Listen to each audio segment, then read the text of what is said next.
ನಿಮ್ಮ ಹಳೆಯ ಚಿನ್ನದ ಒಡವೆನ ಅಧಿಕ ಬೆಲೆಗೆ ಮಾರಬೇಕೆ? ಆಟಿಕಾಗೆ ಕಾಲ್ ಮಾಡಿ 8880 ಅಟ್ಟಿಕಾ ಗೋಲ್ಡ್ ಕಂಪನಿ. ವಾತಾವರಣ ಅಫ್ಕೋರ್ಸ್ ನನ್ನ ಲೈಫಲ್ಲೂ ತುಂಬ ಸ್ಪೆಷಲ್ಲು. ಯಾಕಂದರೆ ದುಡ್ಡು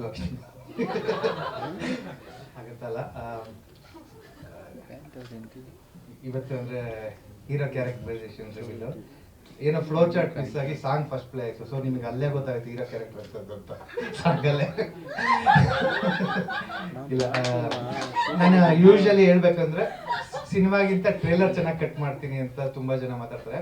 ಬಟ್ ಈ ಸಿನಿಮಾ ಚಾಲೆಂಜಿಂಗ್ ಏನಂದ್ರೆ ನನಗೆ ಗೊತ್ತು ಈ ಸಿನಿಮಾದ್ದು ಟ್ರೇಲರ್ ನಾನು ತುಂಬ ಚೆನ್ನಾಗಿ ಕಟ್ ಮಾಡೋಕ್ಕಾಗಲ್ಲ ಅಂತ ನನಗೆ ಗೊತ್ತು. ಹೀರೋ ಕ್ಯಾರೆಕ್ಟರ್ ತುಂಬ ಚೆನ್ನಾಗಿ ಬಿಡೋಕ್ಕಾಗಲ್ಲ, ಅಫ್ಕೋರ್ಸ್ ಹೀರೋಯಿನ್ ಕ್ಯಾರೆಕ್ಟರೈಸೇಷನ್ ಬಿಡೋಕ್ಕಾಗಲ್ಲ. ಯಾಕಂದರೆ ಸಿನಿಮಾದ ಅರ್ಧ ಪಾರ್ಟು ನಾನು ಥಿಯೇಟ್ರಲ್ಲೇ ರಿವೀಲ್ ಮಾಡೋದು. ಅಂದರೆ ಏನೋ ಒಂದು ಅಂಶ ಇದೆ, ಅದನ್ನು ಫಸ್ಟೇ ರಿವೀಲ್ ಮಾಡಲ್ಲ ಅಂತ ಡಿಸೈಡ್ ಆಗಿದ್ದೀನಿ. ಸೊ ಆ ಕಾರಣಕ್ಕಾಗಿ ನಾನು ಅರ್ಧ ಸಿನಿಮಾದಲ್ಲೇ ಟ್ರೈಲರ್ ಕಟ್ ಮಾಡಬೇಕು, ಅರ್ಧ ಸಿನಿಮಾದಲ್ಲೇ ಹೀರೋ ಕ್ಯಾರೆಕ್ಟರ್ ಕಟ್ ಮಾಡಬೇಕು. ಸೊ ಆ ಕಾರಣಕ್ಕಾಗಿ ನಾನು ಬೆಸ್ಟ್ ಅಲ್ಲ, ಇದು ಸಿನಿಮಾಗೆ ಇದು ಬೆಸ್ಟ್ ಅಲ್ಲ ಅಂತ ನನಗೆ ಗೊತ್ತು. ಸ್ಟಿಲ್ ನಾವು ಬಿಡಲೇಬೇಕು, ಆ ಕಾರಣಕ್ಕಾಗಿ ಬಿಡ್ತಾ ಇದ್ವಿ. ಅದು ಬಿಟ್ಟು ಇನ್ನು ಫಸ್ಟಿಂದ ಶುರು ಮಾಡೋದಾದ್ರೆ ಶೀಲಂ ಸರಿಂದ ಹೇಳಿದ್ರೆ ತಮ್ಮ ಫ್ರಮ್ ಬೇರೆ ಅಮ್ಮ ಅಂತಲೇ ಹೇಳ್ಬೋದು. ಯಾಕಂದರೆ ಸಿಂಪಲಾಗಿ ಇನ್ನೊಂದು ಲವ್ ಸ್ಟೋರಿಲಿ ಅವರು ಕೋ ಡೈರೆಕ್ಟರ್ ಆಗಿ ಬಂದಿದ್ದರು. ಸೊ ಅಲ್ಲಿಂದನೂ ಜೊತೆಲೇ ಇದ್ದೀನಿ. ಈಗಲೂ ಅವರೆಲ್ಲ ಹೀರೋ ಅಂತ ಅಯ್ಯೋ ನಾನು ಯಾವತ್ತೂ ಹಂಗೆ ಕರೆಯೋದೇ ಇಲ್ವಲ್ಲ ಅಂತ. ಯಾಕಂದರೆ ನಿನ್ನೆ ರಾತ್ರಿ 4 ಗಂಟೆಗೆ ನಾವು ಕ್ಯೂಬಲ್ಲಿ ಶೋ ಮುಗಿಸ್ಕೊಂಬಂದಿದ್ದೆ. ಸಿಂಗಾಪುರ್ ಶೋ ಆಗ್ತಿದೆ, ಅಲ್ಲಿ ಅಪ್ಲೋಡ್ ಆದಾಗ 4 ಗಂಟೆ ಮುಗಿಸ್ಕೊಂಬಂದ. ಸೊ ನಾನು ಅವ್ರನ್ನ ಅಸೋಸಿಯೇಟ್ ಥರನೇ ನೋಡ್ತಾ ಇದ್ದೀನಿ ಎವ್ರಿ ಡೇ. ಅದೊಂದು ಫೀಲ್ ನಾನು ಓದಕ್ಕೆ ಆಗ್ತಿಲ್ಲ ಅವ್ರನ್ನ ಹೀರೋ ಆಗಿ ನೋಡೋಕ್ಕೆ. ಮತ್ತು ರಕ್ಷಿ ಶೆಟ್ಟಿ ಸರ್ ಬಿಟ್ಟ ಮೇಲೆ ನಾನು ಶೀಲಂನೇ ಈ ಪ್ರಾಜೆಕ್ಟ್ ಹೀರೋ ಆಗ್ತೀರಾ ಅಂತ ಹೊಸೊಬ್ರನ್ನ ಕೇಳಿದ್ದು. ಅಂದರೆ ಅಫ್ಕೋರ್ಸ್ ರಿಷಿ ಸರ್, ಧನ್ವೀರ್, ದುಷ್ಯಂತ್, ವಿರಾಜ್, ಪ್ರವೀಣ್ ತೇಜ್, ಇನ್ಯಾರಿದ್ದಾರೆ, ಅನಿಲ್ ಶೆಟ್ಟಿ, ಇವರೆಲ್ಲರನ್ನ ಲೈಫಲ್ಲಿ ಬಂದಿದ್ದು ನನ್ನ ಪುಣ್ಯ. ತುಂಬ ಜನ ಬಂದು ಎಲ್ಲೋ ಒಂದು ಕಡೆ ಮಾಸ್ ಹುಡುಗರು ಬಂದಣ ಬಜಾರ್ ಥರದ ಮೂವಿ ಮಾಡಿ ಅಂತಾರೆ, ಅಥವಾ ಗದವೇವು ಸೆಕೆಂಡ್ ಹಾಫ್ ನಮ್ಮ ಲೈಫಿನ ಬೆಸ್ಟ್ ಮೂವಿ ಅಂತ ಹೇಳ್ತಾರೆ. ಶಾಕಿಂಗ್ ಅಂದರೆ ಸಿಂಪಲ್ ಆಗಿ ಇನ್ನೊಂದು ಲವ್ ಸ್ಟೋರಿ ಡೈಲಾಗ್, ನಾನು ಒಂದು ಲವ್ ಸ್ಟೋರಿ ಅಂತೀನಿ, ಇಲ್ಲ ಇನ್ನೊಂದು ಲವ್ ಸ್ಟೋರಿ ಇದು ನಂಗೆ ತುಂಬ ಇಷ್ಟ ಆಗ್ತಾರೆ. ಸೊ ಇವರೆಲ್ಲ ಹೊಸಬ್ರು ಬಂದಿದ್ದಕ್ಕೆ ನನ್ನ ಲೈಫಲ್ಲಿ ಈ ರೀತಿ ಬಂದಿದ್ದು. ಬಟ್ ನಾನು ಫಸ್ಟ್ ಅಪ್ರೋಚ್ ಆಗಿದ್ದು ರಕ್ಷಿ ಶೆಟ್ಟಿ ಸರ್ನ. ಅದು ಬಿಟ್ಟರೆ ಇನ್ನು ಹೊಸಬ್ರು ಅವರೇ ನಂಗೆ ಬರ್ತಿದ್ರು. ಸೊ ಆವಾಗ ನನ್ನ ಪ್ರಾಜೆಕ್ಟ್ಗಳು ಕಮಿಟ್ ಆಗ್ತಿದೆ. ಬಟ್ ಅದು ಬಿಟ್ಟು ಇನ್ನೊಂದು ಶೀಲಂ ಸರ್ನ, ಸರ್ ಈ ಪ್ರಾಜೆಕ್ಟ್ ನೀವು ಮಾಡಿ ಅಂತ ಹೇಳಿದ್ದು, ನಾನು ಶೀಲಂಗೆ ಈ ಪ್ರಾಜೆಕ್ಟ್ ಇದು ಮಾಡಿದ್ದು. ಅಂದರೆ ಅವ್ರು ಥ್ರೂ ಔಟ್ ಅವರು ಸಿಂಪಲಾಗಿ ಇನ್ನೊಂದು ಲವ್ ಸ್ಟೋರಿಗೆ ಆರ್ಟಿಸ್ಟ್ ಆಗಬೇಕು ಅಂತ ಬಂದರು. ಬಟ್ ಕೆಲವರು ತುಂಬ ಅಂದರೆ ಸ್ಕೇಲ್ ಥರ ಇರ್ತಾರೆ ವ್ಯಕ್ತಿ. ಅಂದರೆ ತುಂಬ ನೀಟಾಗಿ ಇದೇ ಟೈಮ್ ಪಂಚುಯಾಲಿಟಿ ಇದೇ ರೀತಿ, ನಾವ್ಯಾರೋ ಆ ರೀತಿ ಇರಲ್ಲ. ನಾವ್ಯಾರು ಮೀನ್ಸ್ ನಮ್ಮ ಕೆಟಗರಿಯವರು. ಬಟ್ ಹಂಗಿದ್ದಾಗ ನಾವೇನು ಮಾಡ್ತೀವಿ, ಇವರು ಕರೆಕ್ಟಾಗಿ ವರ್ಕ್ ಫಾಲೋ ಮಾಡ್ತಾರಲ್ಲ ಅಂದ್ಬಿಟ್ಟು ಡೈರೆಕ್ಷನ್ ಡಿಪಾರ್ಟ್ಮೆಂಟ್ಗೆ ಹಾಕೊಂಡು ಅಲ್ಲಿಂದ ಅವರನ್ನೇ ಬರೋ ಎಲ್ಲ ಫಿಲಮ್ಗೂ ಡೈರೆಕ್ಷನ್ ಡಿಪಾರ್ಟ್ಮೆಂಟಲ್ಲೇ ಕಂಟಿನ್ಯೂ ಅದು, ಅಥವಾ ಪ್ರೊಡಕ್ಷನ್ ಡಿಸೈನರ್, ಹಂಗೆ ಒಂದೊಂದೇ ಪೋರ್ಷನ್ ತಗೋತಾ ಇದ್ರು. ಒಂದೊಂದು ಸಣ್ಣ ಪಾತ್ರ ಕೊಡ್ತಿದ್ದೆ. ಬಟ್ ಯಾವಾಗಲೂ ಆರ್ಟಿಸ್ಟ್ ಆಗಿ ಅವ್ರನ್ನ ನಾನು ತುಂಬ ಗಮನದಲ್ಲಿ ಇಟ್ಕೊಂಡಿಲ್ಲ. ಒಂದು ಗ್ಯಾಪ್ ಸಿಕ್ತಾಗ ಸೆಂಟ್ರಲ್ಲಿ ಒಂದು ಕತೆ ಮಾಡ್ತಿದ್ದಾಗ ಓಕೆ ಇದು ಏನೋ ಫ್ರೆಶ್ ಫೇಸ್ ಕೇಳ್ತಿದೆ ಅಂದಾಗ ನಾನು ಶೀಲಂ ಸರ್ನ ಸರ್ ನೀವೇ ಮಾಡಿದ್ದು ಅಂತ ಅಂದ್ಕೊಂಡು, ಆಮೇಲೆ ಶ್ರೀನಿಧಿ ಫಿಲಮ್ಸ್ ಅಂತ ಅವ್ರನ್ನ ನೆನೆಸ್ಕೋಬೇಕು ನಾನು, ಯತೀಶ್ ಸರ್. ಯಾಕಂದರೆ ಹೊಸಬ್ರಿಗೆ ಮತ್ತೆ ಕತೆ ಹೇಳಿದಾಗ ಪ್ರೊಡ್ಯೂಸರು ಅವರು ಬಂದರು. ಬಟ್ ಅವರೊಂದು ಟೈಮ್ ಟೇಬಲ್ ಕೊಟ್ಟಿದ್ರು. ಅಂದರೆ ಈ ಟೈಮಿಂದ ಈ ಟೈಮಲ್ಲಿ ಮೂವಿ ಮಾಡಿದ್ರೆ ನನಗೆ ವರ್ಕ್ ಆಗುತ್ತೆ ಅಂತ. ಸರಿ ಸರ್ ಅದ್ರಲ್ಲಿ ಮುಗಿಸ್ಕೊಡ್ತೀನಿ ಅಂತ ಹೇಳಿದೆ. But due to weather conditions, ಯಾಕಂದರೆ ಇದು ಬರೀ ಮೋಡ ಕವಿದ ವಾತಾವರಣದ ಟೈಮಲ್ಲೇ ಶೂಟ್ ಮಾಡಬೇಕು ಅಂದ್ಕೊಂಡಿದ್ರಿಂದ ನಮ್ಗೆ ಆಗಲಿಲ್ಲ. ಆ ಟೈಮಲ್ಲಿ ಅವ್ರನ್ನ ಸ್ವಲ್ಪ ನಾನು ಬ್ಯಾಕ್ಔಟ್ ಆಗ್ತೀನಿ ಅಂದಾಗ ಸರಿ ಅಂದ್ಬಿಟ್ಟು ಒಂದು ಸಲ ಪ್ರೇಮ ಕಥೆ ಒಳಗಡೆ ಇದ್ದೆ. ಆ ಟೈಮಲ್ಲಿ ರಮೇಶ್ ಸರ್ನ ನಾನು ರಿಕ್ವೆಸ್ಟ್ ಮಾಡ್ಕೊಂಡೆ ಒಂದ್ಸಲ ಮೂವಿ ನೋಡಿ ಅಂತ. ಸರ್ ರಿಕ್ವೆಸ್ಟ್ ಮಾಡ್ಕೊಂಡು ಬಂದಾಗ ಅವಾಗಲೇ ಒಂದು ನಮಗೆ ಪಾಸಿಟಿವ್ ಬಂದಂಗೆ ಆಯ್ತು, ಒಂದು ಬೂಸ್ಟಪ್ ಬಂತು. ನಾವೇನು ಚಿಕ್ಕ ಬಜೆಟ್ ಅಂದ್ಕೊಂಡಿದ್ದು, ಈ ಸಾಂಗ್ ಎಲ್ಲ ಅಫ್ಕೋರ್ಸ್ ರಮೇಶ್ ಸರ್ ಬಂದಿದ್ದಕ್ಕೆ ಆಗಿದೆ. ಇಲ್ಲಿರೋ ಈ ಸಾಂಗ್ ಎಲ್ಲ ನಾನು ಡಿಲೀಟ್ ಮಾಡಿ ಮೂವಿ ಮಾಡ್ತಿದ್ದೆ. ಹೇಗೆ ಬಂದಾಗ ಒಂದು ಏನು ಭುಜಬಲ ಪರಾಕ್ರಮ ಅಂತೀವಲ್ಲ ಆ ರೀತಿ ಬಂತು. ಜೊತೆಗೆ ಇನ್ನು ಗೋವಾ ರಮೇಶ್ ಸರ್, ರಂಗರಾಜು ಸರ್ ಬಂದಿಲ್ಲ ಅವರು, ಮತ್ತು ಲೋಕೇಶ್ ಅವರು, ಇವರೆಲ್ಲ ಇರೋದ್ರಿಂದ ಸೊ ಇನ್ನೂ ತುಂಬ ದೊಡ್ಡ ಬಲ ನಮಗೆ ಬಂದಿದೆ. ಅದು ಬಿಟ್ಟು ಇನ್ನು ಹೊಗಳಬೇಕು ಅಂದರೆ ಬೈ ಕ್ಯಾರೆಕ್ಟರ್ ಶೀಲಮ್ಮ ತುಂಬ ಅಂದರೆ ಅದೇ ಹೇಳಿದ್ನೆಲ್ಲ ಸ್ಕೇಲ್ ಹಾಕಿದ ವ್ಯಕ್ತಿ. ಯಾರು ಮಗಂಗೆ ಓಕೆ ಹಿಂಗೆ ಬದುಕಬೇಕು, ಏನು ಡ್ರಿಂಕ್ಸು ಸ್ಮೋಕು ಮಾಡಲ್ಲ, ಅಥವಾ ಟೈಮ್ ಪಂಚುಯಾಲಿಟಿ ಇರ್ತಾನೆ, ಬೇರೆ ಹುಡುಗಿರ್ ಕಣ್ಣೆ ನೋಡಲ್ಲ, ಹೀರೋನ್ಸ್ಬಿಟ್ಟು ಈ ರೀತಿ. ಸೊ ಈ ರೀತಿ ಏನಿದಾವೆ ಆ ರೀತಿ ಕ್ಯಾರೆಕ್ಟರ್ ಶೀಲಮ್ಮು. ಇನ್ನು ಆ್ಯಕ್ಟಿಂಗ್ ವೈಸ್ ತುಂಬ ಚೆನ್ನಾಗಿ ಮಾಡಿದರೆ ನಾನು ಏನೇ ಹೇಳಿದ್ರು ಹೋಗ್ಲಿಕ್ಕೆ ಆಗುತ್ತೆ. ನಾನು ಸಿನಿಮಾ ನೋಡಿದಾಗ ಗೊತ್ತಾಗುತ್ತೆ. ಆಮೇಲೆ ತುಂಬ ಕೆಟಗರಿ ಇದೆ. ಅವರು ಲಾಂಗ್ ಹೇರ್ಸ್ ಇರೋದು, ಗಡ್ಡ ಇರ್ಬೋದು, ಸ್ಕೂಲ್ ಡೇಸ್ ಇರ್ಬೋದು, ಈ ರೀತಿದು ಎಲ್ಲ ಅವ್ರಿಗೆ ಸಿಕ್ಕಿರೋದ್ರಿಂದ ಸೊ ಚೆನ್ನಾಗಿ ಕ್ಯಾರಿ ಮಾಡಿದರೆ. ಓಕೆ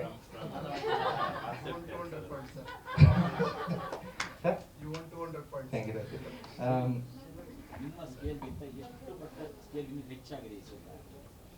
ನೀವೊಂದು ಸ್ಕೇಲ್ ಹಾಕೊಂಡಿರ್ತೀವಿ ಅದನ್ನ ಅಪ್ರಾಡ್ ಮಾಡಿ ಎಷ್ಟು ಮಟ್ಟಕ್ಕೆ ಹೋಗಿದೆ ಅದೇ ಒಂದಿಷ್ಟು ಚೈನಾ ಟು ಬಿ ಫ್ರಾಂಕ್ ಹೇಳಿದ್ರೆ ಶಾಕ್ ಆಗೋದು ರಮೇಶ್ ಸರ್ ಇಲ್ಲೇ ಇದೆ. ನಾನು ಎಕ್ಸ್ಪೆಕ್ಟ್ ಮಾಡೋದೇ ಬಿಟ್ಬಿಟ್ಟೆ ಆಫ್ಟರ್ ಗತವೈಭವ. ನಾನು ಸಿಂಪಲ್ ಆಗಿ ಒಂದು ಲವ್ ಸ್ಟೋರಿಯಿಂದ ಹಿಡಿದು ಪ್ರತಿಯೊಂದು ಮೂವಿನೂ ಎದುರುಕೊಳ್ತಿದೆ, ರಿಲೀಸ್ ದಿವಸ ಎದುರುಕೊಳ್ತಿದೆ ಜನ ಬರ್ತಾರ ಇಲ್ವಾ ಅಂತ. ಬಟ್ ಒಂದೇ ಮೂವಿ ನಾನು ತುಂಬಾ ಎಕ್ಸ್ಪೆಕ್ಟ್ ಮಾಡಿದ್ದು ಗತವೈಭವ ಶೂರ್ ಶಾಟ್ ಆಗುತ್ತೆ ಅಂತ. ಯಾಕಂದ್ರೆ ಪೋಸ್ಟ್ ಪ್ರೊಡಕ್ಷನ್ ನೋಡಿದವ್ರಲ್ಲೇ ಇದು ಹಂಗೆ ಇದು ಹಿಂಗೆ ಅನ್ನೋರು. ಬಟ್ ನಾನು ಅನ್ಕೊಂಡಿದ್ದು ಅಂದ್ರೆ ಅಫ್ಕೋರ್ಸ್ ದುಷ್ಯಂತ್ ಎಲ್ಲ ಕಡೆನೂ ದುಷ್ಯಂತ್ ಅಥವಾ ಆಶಿಕನ್ ರೆಕಗ್ನೈಸ್ ಮಾಡ್ತಾರೆ. ಬಟ್ ಜುಡಾ ಸ್ಯಾಂಡಿ ಹಾಕಿದ ಎಫರ್ಟ್ ಇರ್ಬೋದು ಅಥವಾ ವಿಲಿಯಂ ಡೇವಿಡ್ ಹಾಕಿದ ಎಫರ್ಟ್ ಇರ್ಬೋದು, ನಾವು ಹಾಕಿದಿರ್ಬೋದು, ನಮ್ಗೇನೋ ಆ ಲೆವೆಲ್ ನಾವೇ ಎಲ್ಲೋ ಎಡವಿದೀವಿ ಅಂತ ಅನಿಸ್ತು. ಸೊ ಅದಕ್ಕೆ ನಾನು ಎಕ್ಸ್ಪೆಕ್ಟೇಷನ್ ಏನು ಇಟ್ಕೊಳಕ್ ಹೋಗಲ್ಲ. ಮೂವಿ ಚೆನ್ನಾಗಿ ಮಾಡಿದೀವಿ ಅಂತ ಒಳಗಡೆ ಮನಸ್ಸಲ್ಲಿದೆ.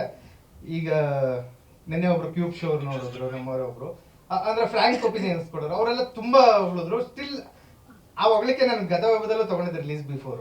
ಸೊ ಆ ಕಾರಣಕ್ಕೆ ರಿಲೀಸ್ ಆದ್ಮೇಲೆ ನೀವು ಏನೋ ಒಂದು ಬರ್ತೀರಾ, ಫಸ್ಟ್ ಹಾಫ್ಗೆ ಏನೋ ಒಂದು ಬರ್ದಿರ್ತೀರಾ, ಅದಕ್ಕೆ ಅಲ್ಲಿ ನೋಡೋವರೆಗೂ ನಾನೇನೋ ಎಕ್ಸ್ಪೆಕ್ಟೇಷನ್ ಇಟ್ಕೊಳ್ಳಲ್ಲ. ಬಟ್ ಒಂದು ಹೋಪ್ಸ್ ಅಂತೂ ಇದೆ. ಮತ್ತೆ positive sign, Ramesh sir join ಆಗಿದ್ದಾರೆ, ಒಂದು ಸರಳ ಪ್ರೇಮ ಕಥೆ ಆದ್ಮೇಲೆ ಅದೇ ಪಾಸಿಟಿವ್ ಕ್ಯಾರಿ ಆಗ್ತಿದೆ. ಸುಪ್ರೀತ್ ಸರ್ಗೆ ಒಂದು ಸಣ್ಣದಾಗಿ ಹಿಂದೆ ತೋರಿಸಿದ್ದು. ಸೊ ನಾನು ಇಲ್ಲಿ ಬಿಲ್ಡಪ್ ಕೊಡೋಣ ಅಂತಿದ್ದೆ, ಮೂವಿ ನೋಡಿ ಇಮಿಡಿಯೇಟ್ ನಾನು ಮಾಡ್ತೀನಿ ಅಂತ ಬಂದ್ರು ಅಂತ ಅವ್ರು ಬಂದು ಹೇಳೇಬಿಟ್ರು ಸ್ಟೇಜ್ ಮೇಲೆ, ನಾನು ನೋಡಿಲ್ಲ ಮೂವಿ ಅಂತ. ರಮೇಶ್ ಸುಪ್ರೀತ್ ಸರ್ ಫೋನ್ ಮಾಡಿದೆ, ಸರ್ ಈ ರೀತಿ ಡಿಸ್ಟ್ರಿಬ್ಯೂಷನ್ ಅಂತ. ನಾನು ಮಾಡ್ತೀನಿ ಬಿಡಿ ಅಂದ್ರೆ, ಸರ್ ಪರ್ಸೆಂಟೇಜ್ ಏನು ಡಿಸೈಡ್ ಮಾಡೋಣ, ಇಲ್ಲ ಮೂವಿ ಮಾಡೋಣ ಆಮೇಲೆ ನೋಡೋಣ ಅಂದರು. ಸೊ ವೆಂಕಟ್ ಸರ್ಗೂ ಫೋನ್ ಮಾಡಿದೆ, ಇಲ್ಲ ಖುಷಿ ಇದೆ ಮಾಡು ಅಂತ ಹೇಳಿದ್ರು. ಅದು ಡಿಸ್ಟ್ರಿಬ್ಯೂಷನ್. ಆಮೇಲೆ ಮಲಯಾಳಂ ಪೂರ್ತಿ ಒಂದು ಸೆಕೆಂಡ್ ಕೋ ಡೈರೆಕ್ಟರ್ ಥರ ಶೀಲಮೆ ಹ್ಯಾಂಡಲ್ ಮಾಡಿದ್ದೆ ಅಲ್ಲಿಂದ. ಅಂದ್ರೆ ಫಸ್ಟ್ ಎಡಿಟರ್ ನಮ್ಮ ಒಂದು ಸರಳ ಪ್ರೇಮಕತೆ ಎಡಿಟರ್, ಬೇಸಿಕಲಿ ಅವ್ನು ಮಲಯಾಳಮ್. ಅವ್ನು ಎಡಿಟ್ ಮಾಡ್ತಾನೆ ಹೇಳ್ತಿದ್ದ, ಸರ್ ಇದು ತುಂಬಾ ಮಲಯಾಳಂ ಫೀಲ್ ಇದೆ ಅಂತ. ಅವನದೇ ವಾಯ್ಸ್ ಹಾಕಿ ಕಳ್ಸೋನು, ವಾಯ್ಸ್ ಓವರ್ ಹಾಕಿ ಆ ರೀತಿ ಕಳ್ಸೋನು, ನೋಡಿ ಇದು ಚೆನ್ನಾಗಿದೆ ಅಂತ. ನಾವೇನು ಫಸ್ಟ್ ಮಲಯಾಳಂ ಮಾಡಬೇಕು ಅಂತ ಏನು ಅನ್ಕೊಂಡಿಲ್ಲ. ಹೋಗ್ತಾ ಹೋಗ್ತಾ ಆಮೇಲೆ ಈ ಬಿಸ್ನೆಸ್ ವೈಸ್ಗೆ ಇನ್ನ ರಮೇಶ್ ಸರ್ ಇರಲಿಲ್ಲ ಅನ್ಸುತ್ತೆ ಆ ಟೈಮಲ್ಲಿ. ಬಿಸ್ನೆಸ್ ವೈಸ್ಗೆ ಒಂದಿಬ್ರು ಶೋರಿಗೆ ತೋರಿಸಿದಾಗ ಇದು ಮಲಯಾಳಂ ಫಿಲಮ್, ಆರ್ಟಿಸ್ಟ್ ಅವ್ರಿಗೆ ಗೊತ್ತಿರಲಿಲ್ಲ ಶೀಲಂ ಸರ್ ಎಲ್ಲ. ಸೊ ಇದು ಮಲಯಾಳಂ ಅಂತ ಒಂದಿಬ್ರು ಕೇಳಿದಾಗ ಯಾಕೆ ಈಗ ಹೇಳ್ತಾ ಇದ್ರಿ ಅಂತ ಕೇಳ್ದಾದ್ಮೇಲೆ ಒಂದಿಬ್ರಿಗೆ ಅಲ್ಲಿನವ್ರು ತೋರಿಸಿದ್ಮೇಲೆ ಇಲ್ಲ ಇದು ತುಂಬಾ ಆಪ್ಟ್ ಆಗುತ್ತೆ ಅಂದ ಕಾರಣಕ್ಕೆ ಬಿಡ್ತಾ ಇದೀವಿ. ಅಂದ್ರೆ ಏನೋ ಬಿಸ್ನೆಸ್ ಮಾಡ್ಬೇಕು ಆ ರೀತಿ ಇದೆ ರೀಸನ್ ಇಲ್ಲ. ಅಲ್ಲಿ ಇಲ್ಲ ಅವ್ರ ಟೀಮ್ ಅವ್ರು ನೋಡಿದ್ರು, ದುಲ್ಕರ್ ನೋಡಿಲ್ಲ, ಅವ್ರು ಆಲ್ ದ ಬೆಸ್ಟ್ ಹೇಳು ಅಂತ ಹೇಳಿದ್ರಂತೆ. ಟೀಮ್ ಅವ್ರು ನೋಡಿದ್ರೆ ಮೇಘಮೌನ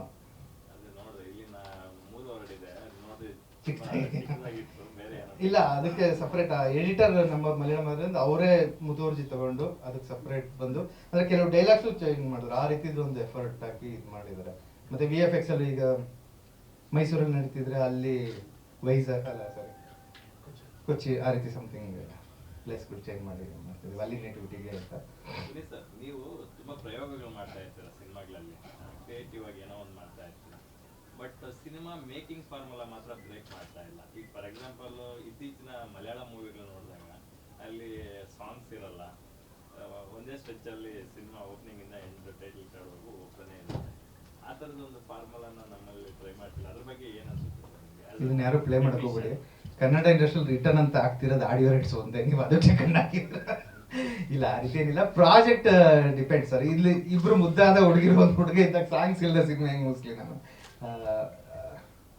ಇದೆ ನನ್ನ ಹತ್ರ ಸಬ್ಜೆಕ್ಟ್ ಇದೆ ಸಾಂಗ್ ಇಲ್ಲದೆ, ಬಟ್ ಮಾಡಿರೋವೆಲ್ಲ ಸಾಂಗ್ಸ್ ಇರೋದೆ. ಮತ್ತೆ ಮೇ ಬಿ ನಮ್ಮ ಒಳಗಡೆ ಒಂದು ಮ್ಯೂಸಿಕ್ ಇದ್ದೇ ಇರುತ್ತೆ. ಈಗ ನೀವು ಜೋಗಿ ಪ್ರೇಮ್ ಸರ್ನ ಎಕ್ಸ್ಪೆಕ್ಟ್ ಮಾಡ್ಬೋದು ಸಾಂಗ್ ಇಲ್ಲದೆ, ಸೊ ಆ ರೀತಿ ಇರ್ಬೋದು. ಅಂದ್ರೆ ನಾನು ಅವರೇ ಕಂಪ್ಯಾರಿಸನ್ ಮಾಡ್ಕೋದಿಲ್ಲ. ಅಫ್ಕೋರ್ಸ್ ಮುಂದೆ ಸಬ್ಜೆಕ್ಟ್ ಹಂಗೆ ಹೊಳ್ದಾಗ ಉಳಿಯುತ್ತೆ. ಬಟ್ ಇದಕ್ಕೆ ಇದೊಂದು ಸಾಂಗ್ ಬಿಟ್ಟು ಇನ್ನೆಲ್ಲ ಸಿನಿಮಾ ಕತೆ ಜೊತೆನೆ ಸಾಂಗ್ ಹೋಗುತ್ತೆ. ಸೊ ಹಾಗಾಗಿ ಮತ್ತೆ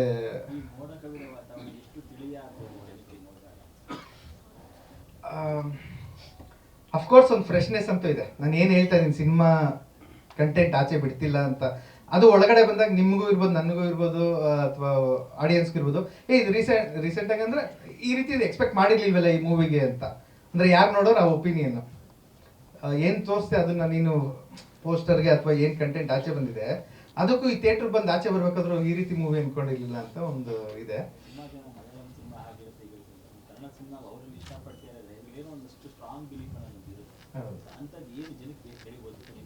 ಅದೇ ಅದು ಹೇಳಂಗಿಲ್ಲ, ಥಿಯೇಟರ್ ತೋರಿಸ್ತೀನಿ ಅಂತ, ಅದಕ್ಕೆ ಹೇಳ್ತಾರೆ. ನಾನು ಒಪ್ಕೊಂತ ಇದೀನಲ್ಲ, ನಾನು ಬೆಸ್ಟ್ ಟ್ರೈಲರ್ ಕಟ್ ಮಾಡೋಕ್ಕಾಗಲ್ಲ ಈ ಮೂವಿ, ಯಾಕಂದ್ರೆ ಅರ್ಧ ಮೂವಿ ನಾನು ರಿವೀಲ್ ಮಾಡೋಕ್ಕಾಗಲ್ಲ ಅಂತ. ಸೊ ಆ ಕಾರಣಕ್ಕಾಗಿ ಹಿಂಟ್ ಕೊಟ್ಟಿದ್ದೀನಾ ಇಲ್ಲಿ ರೆಡ್ಡಿ ಸುನಿ ಇಲ್ಲ ಅದೆಲ್ಲ ಪೋಸ್ಟ್ ಡಿಸೈನ್ ಅಶ್ವಿನ್ ಬರ್ತೀನಿ ಬಂದಿಲ್ಲ. ಸುಮ್ಮನೆ ಪ್ರಮೋಷನಲ್ ಅಷ್ಟೇ ಅದಕ್ಕೆ ಸಿನಿಮಾಗೆ. ಇನ್ಫ್ಯಾಕ್ಟ್ ಅದು ಸಿನಿಮಾ ರಿವರ್ಸ್, ಸಿನಿಮಾ ಅಷ್ಟೇ ಫನ್ ಅದು ಅಲ್ಲ, ಇಲ್ಲ ಅಂದ್ರೆ ಸುಮ್ನೆ ಮೋಡಕಾಯ್ದ ಅವತರಣ ಈಗ ಒಂದು ಹೀರೋ ಕ್ಯಾರೆಕ್ಟರ್ ಟೀಸರ್ ಬಿಡ್ತಾ ಇದೀವಿ ಅಂತ ಸುಮ್ನೆ ಅವ್ನು ಮಾಡಿದ್ದು. ಇಲ್ಲ, ಥ್ಯಾಂಕ್ ಯು. ಈಗ ಶೀಲಂ ಅವ್ರನ್ನ ನೋಡಿದಾಗ ನಮ್ಗೆ ಜನರಲ್ ಆಗಿ ಅನಿಸ್ತಾ ಇದ್ದಿದ್ದು ಒಂದು ಹೀರೋ ಮೆಟೀರಿಯಲ್ ಡೈರೆಕ್ಷನ್ ಟೀಮ್ ಅಲ್ಲಿ ಇದಾರಲ್ಲ ಅಂತ. ಅವರಲ್ಲಿ ನೀವು ಹೀರೋ ಮೆಟೀರಿಯಲ್ ನ ಕಂಡುಕೊಂಡಿದ್ದೆ ಅವಾಗ ಅಂತ. ಅಲ್ಲ, ಅವ್ರ ಅಪ್ರೋಚ್ ಆಗಿದೆ ಫಸ್ಟ್ ಆರ್ಟಿಸ್ಟ್ ಆಗಿ, ಮತ್ತೆ ಅವ್ರ ಫೋಟೋಸ್ ಇದೆಲ್ಲ ನೋಡ್ತಾ ಇರ್ತೀವಲ್ಲ. ಆಮೇಲೆ ನಾವಿಬ್ರು ತುಂಬಾ ಫೋಟೋಸ್ ತಗೊಂತಾ ಇರ್ತೀವಿ. ತುಂಬಾ ಫೋಟೋಸ್ ತಗೊಂಡಾಗ ಅದ್ರಲ್ಲಿ ಶೀಲಂನ ಮಾತ್ರ ಹೈಲೈಟ್ ಆಗ್ತಿರ್ತಲ್ಲ, ಅವಾಗ ಗೊತ್ತಾಗುತ್ತೆ ಓ ಇವ್ರ ಆರ್ಟಿಸ್ಟ್ ಅವ್ರ ಡೈರೆಕ್ಷನ್ ಡಿಪಾರ್ಟ್ಮೆಂಟ್ ಅಂತ. ಅದ್ ಬಿಟ್ಟು ಅವ್ರೇನ್ ಅಂದ್ರೆ ಅವ್ರು ಯಾವ್ದು ವಸ್ತು ತಗೊಂಡು ಎಫರ್ಟ್ ಆಗ್ತಾರೋ ಅದ್ರಲ್ಲಿ ಇದೆ. ಅವ್ರು as a direction department wise Madhavan ಸರ್ನ ಕತೆ ಒಪ್ಸಿದ್ರೆ, ಅರವಿಂದ್ ಸ್ವಾಮಿ ಸರ್ನ ಕತೆ ಒಪ್ಸಿದ್ರೆ, ಆ ರೀತಿ ಇದೆಲ್ಲ ಅವರು ತುಂಬಾ ದೊಡ್ಡದಾಗಿ ಡೈರೆಕ್ಷನ್ ಡಿಪಾರ್ಟ್ಮೆಂಟ್ ಯೋಚನೆ ಮಾಡಿದ್ರೆ. ಬಟ್ ಅವ್ರ ಲೈಫಿನ ಏಮ್ ಇದ್ದಿದ್ದು ಹೀರೋ ಆಗಿ ಇದಾಗಬೇಕು ಅಂತ. ಸೊ ಅದಕ್ಕೆ ಇಲ್ಲ, ನಾನು ಹೇಳಿದ್ದು ನಮ್ಮಿಬ್ರಲ್ಲಿ ಅವ್ರನ್ನ ಮಾತ್ರ ಹೈಲೈಟ್ ಮಾಡ್ತಿದ್ರಲ್ಲ, ಅವಾಗ ಗೊತ್ತಾಗೋದು ಹೊಸಬ್ರಿಗೆ. ಈ ಡೈರೆಕ್ಷನ್ ಡಿಪಾರ್ಟ್ಮೆಂಟ್ ಡೈರೆಕ್ಟರ್ಗಳಿಗೆಲ್ಲ ಒಂದು ಶಾಪ ಇರುತ್ತೆ. ಏನಂದ್ರೆ ಈ ಮದುವೆ ಎಲ್ಲಾನು ಹೋದ್ರೆ ನನ್ ಹಿಂಗ್ ನೋಡ್ತಿರ್ತಾರೆ, ಅವ್ರಿಗೆ ಗೊತ್ತಾಗಲ್ಲ ನಾನು ಯಾರು ಅಂತ. ಬಟ್ ಎಲ್ಲೋ ನೋಡಿದೀವಿ ಅಂತ ನೋಡ್ತಾ ಇರ್ತಾರೆ. ಅದ್ರಲ್ಲಿ ಒಬ್ಬ ಬಂದು ಫೋಟೋ ತಗೊಂತಾನೆ ಅನ್ಕೊಳ್ಳಿ. ಇನ್ ಮಿಕ್ತವ್ರು ತಗೋಬೇಕಾದ್ರೆ ಶೀಲಂ ಜೊತೆ ಇದ್ರೆ, ಶೀಲಂ ಫೋಟೋ ತಗೊಂತಾ ಇದೀವಿ, ನಾನ್ ಜೊತೆ ನಿಂತಿದ್ದೀನಿ ಅಂತ ಅನ್ಕೊಂಡಾದ್ರು ಒಂದೆರಡು ಎಕ್ಸಾಂಪಲ್. ಸೊ ಆ ರೀತಿ ಆ ನಿಟ್ಟಿನಲ್ಲಿ ಹೇಳಿದ್ರು. ಓಕೆ, ಇನ್ನು ಹೀರೋಯಿನ್ಸ್ ಬಗ್ಗೆ ಹೇಳ್ಬೇಕು ಸರ್.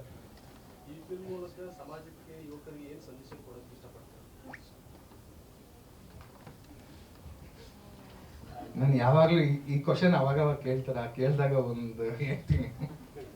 ನಾನು ಬಹುಪರಕ್ಕಲ್ಲಿ ತುಂಬಾ ಮೆಸೇಜ್ಗಳು, ಕಾಮ ಕ್ರೋಧ ಮದ ಮತ್ಸರ ಅಂತ ಏನೇನೋ ಒಂದು ಮೆಸೇಜ್ ಕೊಡಕ್ ಹೋದೆ. ಜನ ಎಲ್ಲ ನನಗೊಂದು ಮೆಸೇಜ್ ಕೊಟ್ರು, ಮುಚ್ಕೊಂಡು ನೀನು ಕಮರ್ಷಿಯಲ್ ಫಿಲಮ್ ಮಾಡು ಅಂತ. ಅದಾದ್ಮೇಲೆ ಮೆಸೇಜ್ ಕೊಡೋದು ಬಿಟ್ಟಿದ್ದೀನಿ. ಬಟ್ ಹಂಗೆ ತಗೊಳ್ಳೋದಾದ್ರೆ ಅಂದ್ರೆ ಕೆಲವು ಅಂಶಗಳು ಇರುತ್ತೆ. ನಾವು ಸೋಲ್ನು ಅಕ್ಸೆಪ್ಟ್ ಮಾಡ್ಬೇಕು ಕೆಲವೊಂದ್ಸಲ ಲೈಫಲ್ಲಿ. ಇಲ್ಲ,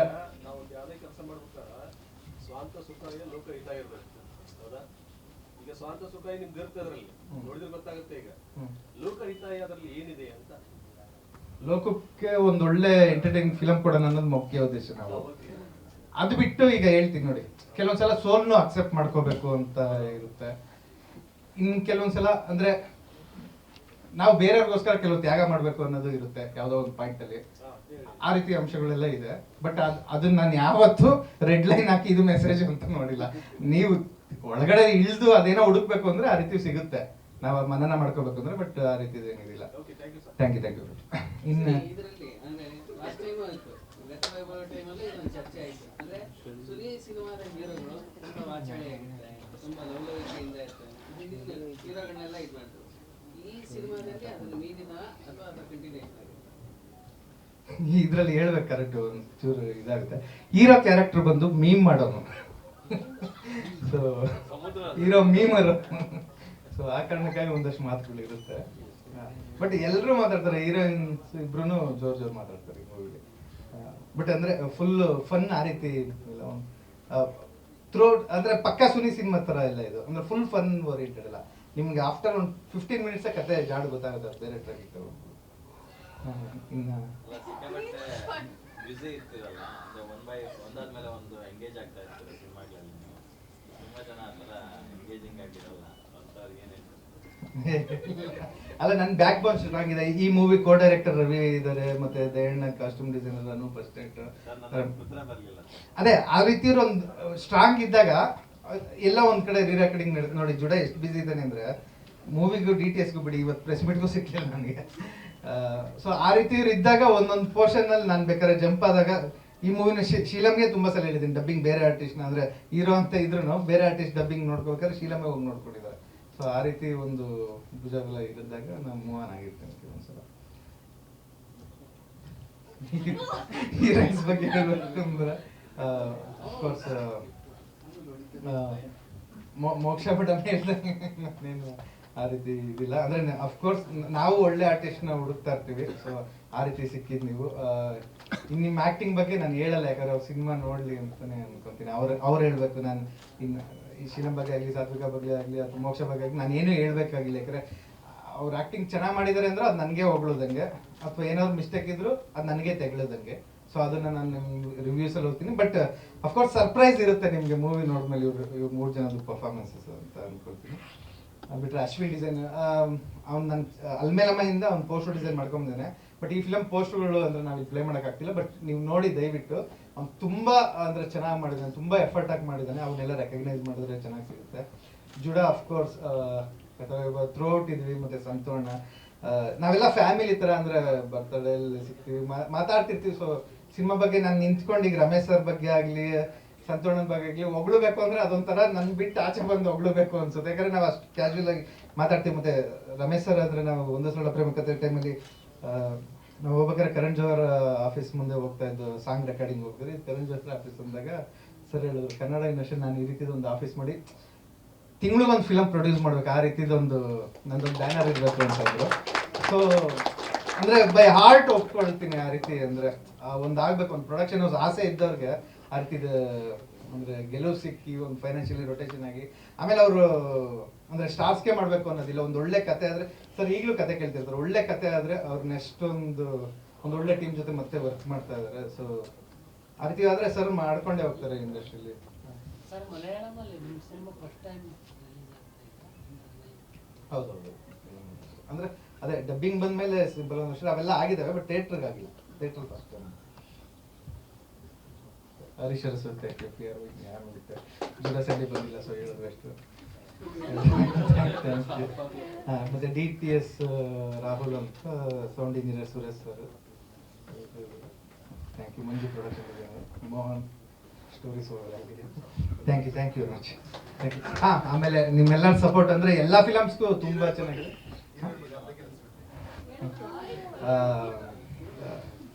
ಹೇಳಿದ್ದೀನಿ ಅವರು ಅಂದರೆ ಫಿಸಿಕಲಿ ಕೂಡ ಹರ್ಟ್ ಮಾಡ್ಕೊಂಡು ನಮ್ಮ ಮೂವಿ ಅಂದರೆ ಏಟಾಗಿದ್ದು ರಾತ್ರಿನೇ ಬಂದು ಅವ್ರು ಶೂಟಿಂಗ್ ಜಾಯ್ನ್ ಆದರು.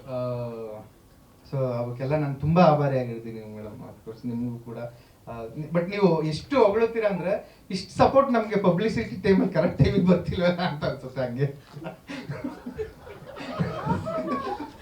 ಸುಮ್ಮನೆ ಹೇಳಿದೆ ನಾನು, ಏನೇ controversy. Okay, thank you. Guarantee news, ಸುದ್ದಿ ಖಚಿತ, ನ್ಯಾಯ ನಿಶ್ಚಿತ.